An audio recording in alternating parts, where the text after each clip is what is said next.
एक समय की बात है। गोगापुर नामक गांव में सूरज नाम का एक लड़का रहता था।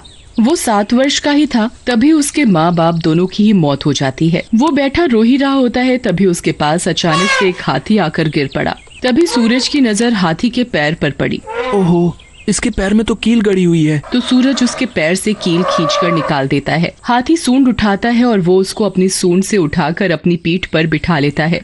अरे हाथी राजा, मुझे कहाँ लेकर जा रहे हो? हाथी सूरज को पूरा जंगल घुमा रहा होता है। तभी वहाँ पर जंगल के और भी जानवर आ जाते हैं। उनमें एक भालू भी होता है और इस तरह हाथी और भालू सूरज के बहुत अच्छे दोस्त बन जाते हैं। सूरज हाथी को राजा और भालू को मोती कहकर बुलाता है। एक दिन की बात है, सूरज को बड़े जोरों की भूख लगी थी, पर उसके पास खाने को कुछ भी नहीं था। तो वो अपने पास वाले दादा से कहता है, दादा, बड़ी भूख लगी है, कुछ खाने को दो ना। खाना तो मैं तुझे दे दूंगा, पर तू मेरा एक काम करेगा। दादा सूरज को जंगल से लकड़ियाँ लाने को कहता है। हाथी राजा, मुझे दादा के लिए लकड़ियाँ लेकर जानी है।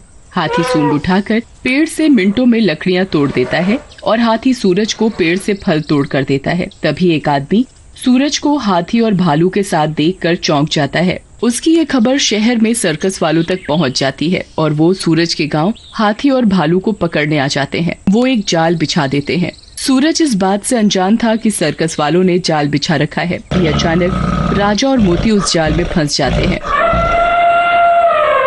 राजा मोती, तुम चिंता मत करो, मैं तुम्हें अभी निकालता हूँ। सूरज गांव की तरफ जा ही रहा होता है तो उसे झाड़ियों में छुपे 4 आदमी दिखाई देते हैं। अच्छा, तो ये सब तुमने किया है? हाँ, हम हाथी और भालू को अपने सर्कस के लिए लेने आए हैं। अगर तुम यहाँ से नहीं गए तो हम तुम्हारे प्यारे राजा और मोती को जलाकर मार देंगे।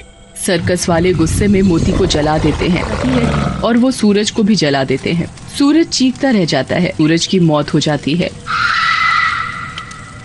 और वो राजा को पकड़कर गांव ले जाते हैं। सूरज भी एक भूत बन चुका था। भूत मोती की लाश के अंदर समा जाता है और उसका शरीर भालू का और मुंह भूत का बन जाता है। सर्कस वाले दारू पीकर चैन की नींद सो रहे थे। उनमें से एक आदमी राजा के पास पहरा देने के लिए आता है। वो वहाँ भूत को देखकर डर जाता है। भूत आदमी को बड़ी बेरहमी से अपने दांतों और नाखूनों से मार डालता है। उसके चीखने की आवाज से सो रहे बाकी आदमी भी जाग जाते हैं। तभी उनके सामने भूत आ खड़ा होता है और वो उन लोगों पर हमला कर देता है। मुझे मत मारो। भूत जग्गी को अपने दांतों और नाखूनों से बड़ी बेरहमी से मार डालता है और तब जाकर उसको शांति मिलती है और वो मोती के शरीर से निकल जाता है। फिर वो मोती को अपनी शक्ति से वापस जिंदा कर देता है। सभी गांव वाले और सरपंच सूरज से वादा करते हैं। सूरज को भी गुनहगारों को सजा देकर मुक्ति मिल जाती है।